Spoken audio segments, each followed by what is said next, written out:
మరోసారి తెర మీదకు వచ్చిన ఆర్టికల్ 370 రగడ.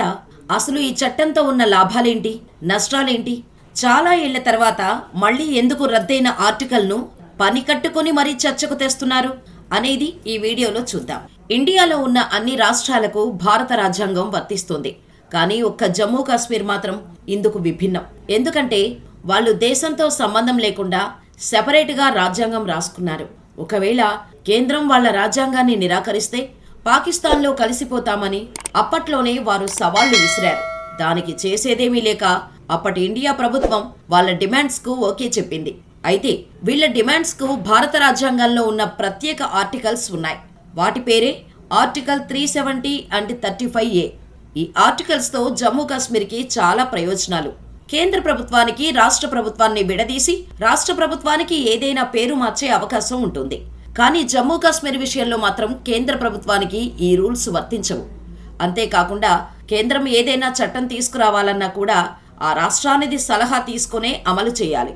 సాధారణంగా మన గవర్నమెంట్ వెహికల్స్ మీద జాతీయ జెండా అలా పెట్టుకుంటాం. కానీ వీళ్ల గవర్నమెంట్ వెహికల్స్ ఆఫీస్ మీద ఇండియా జెండాతో పాటుగా జమ్మూ కాశ్మీర్ సెపరేట్ ఫ్లాగ్ కూడా ఎగురుతుంది. ఇండియన్స్ ఒకవేళ ఏదైనా ప్లేస్ లేదా ప్రాపర్టీ లాంటివి కొనాలంటే ఏ రాష్ట్రంలోనైనా ఎక్కడైనా కొనుక్కోవచ్చు. కానీ జమ్మూ కాశ్మీర్లో కొనుక్కునే అవకాశం లేదు. అలాగే మనం జాతీయ జెండాకు చాలా రెస్పెక్ట్ ఇస్తాం. కింద పడితే దండాలు కూడా పెడతాం. కానీ వారికి ఇలాంటి పట్టింపులేవి ఉండవు. అంతేకాదండోయ్, జాతీయ గీతానికి కూడా వీళ్ళు గౌరవం ఇవ్వాల్సిన అవసరం లేదు. ఎందుకంటే వాళ్లను ఎవరూ ఏమీ అనరు. అదే మనల్నైతే తీసుకెళ్లి జైల్లో వేస్తారు. ఇక స్టేట్ గవర్నమెంట్లో ఏదైనా ఇష్యూ అయితే సెంట్రల్ గవర్నమెంట్ యాక్షన్ తీసుకోవచ్చు. కానీ జమ్మూ విషయంలో సెంట్రల్ గవర్నమెంట్కు కూడా ఆ పవర్ లేదు. ఇక పెళ్లి విషయానికి వస్తే కాశ్మీర్ అమ్మాయి ఇండియా అబ్బాయిని పెళ్లి చేసుకుంటే మహాపాపంగా భావిస్తారు. ఎందుకంటే ఆమెకు మళ్లీ కాశ్మీర్తో సంబంధం ఉండదు. కానీ ట్విస్ట్ ఏంటంటే పాకిస్తాన్ అబ్బాయిని పెళ్లి చేసుకుంటే మాత్రం అమ్మాయిలకు ఎటువంటి రూలు ఉండదు. ఇలాంటి రూల్స్లో వాళ్ళకేంటి లాభాలు అని మీరు అనుకోవచ్చు. ముఖ్యంగా ఈ రూల్తో వాళ్లకు నిరుద్యోగ సమస్య ఉండదు. ఉద్యోగం కోసం వేరే రాష్ట్రానికి వెళ్లాల్సిన అవసరం అంతకంటే లేదు. ఇంకా వారు ఏరియాల్లో వాళ్ళ రాష్ట్రాల్లో వాళ్ళు మాత్రమే వ్యాపారం చేసుకోవచ్చు. ఇంతవరకు బాగానే ఉన్నా ఈ రూల్స్తో వారికి నష్టాలు కూడా చాలానే ఉన్నాయి. ఈ ఆర్టికల్స్తో జమ్మూ కాశ్మీర్కి నష్టాలు. ముఖ్యంగా యువతకు కొత్త కొత్త అవకాశాలు ఉండవు. వాళ్ల రాష్ట్రాన్ని ప్రపంచంలా భావించాలి. కొత్త కంపెనీలు కూడా వాళ్ళ జిల్లాలకు రావు. కాబట్టి నాలెడ్జ్ అంతగా పెంచుకోలేరు. కాబట్టి అన్ని వ్యసనాలకి బానిసయ్యే అవకాశం ఉంది. ప్రైవేటు హాస్పిటల్స్ కూడా లేకపోవడంతో వాళ్ళు ఆరోగ్యం కూడా దెబ్బతినే అవకాశం ఉంది. ఎందుకంటే గవర్నమెంట్ హాస్పిటల్స్లో వైద్య సేవలు అంతంత మాత్రమే. కాబట్టి పిల్లలకు క్వాలిటీ ఎడ్యుకేషన్ కూడా ఉండదు. సో ఈ ఆర్టికల్తో లాభాలెంతున్నాయో నష్టాలు కూడా అంతే ఉన్నాయి. అయితే ఆర్టికల్ 370తో వివాదాలు ఎందుకు వచ్చాయో ఇప్పుడు చూద్దాం. భారత్ పాక్ విడిపోయిన తర్వాత కూడా జమ్మూ కాశ్మీర్ను సొంతం చేసుకోవాలని పాకిస్తాన్ అనేక ప్రయత్నాలు చేసినా అవి ఫలించలేదు. ఆర్టికల్ 370 అంగీకారం తర్వాత కొన్ని షరతులతో జమ్మూ కాశ్మీర్ భారత్లో విలీనమైంది. ఆ తర్వాత నుంచి భారత్ పాకుల మధ్య ఘర్షణ మరింత పెరిగింది. అయితే భారత్లో జమ్మూ కాశ్మీర్ అంతర్భాగమైన భారత చట్టాలు అక్కడ అమలు కాకపోవడంతో చాలామంది దీన్ని వ్యతిరేకిస్తూ ఉన్నారు.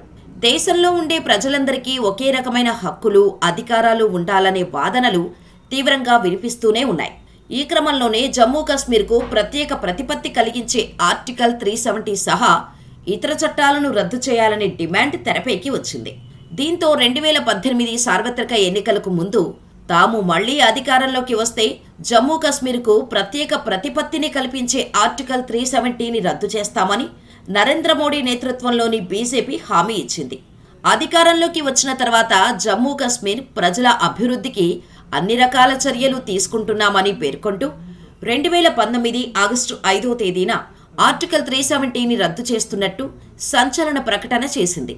జమ్మూ కాశ్మీర్ రాష్ట్రానికి ప్రత్యేక ప్రతిపత్తిని కల్పించే భారత రాజ్యాంగంలోని ఆర్టికల్ 370, ఆర్టికల్ 35Aలను రద్దు చేస్తున్నట్టు కేంద్ర హోంశాఖ మంత్రి అమిత్ షా ప్రకటించారు.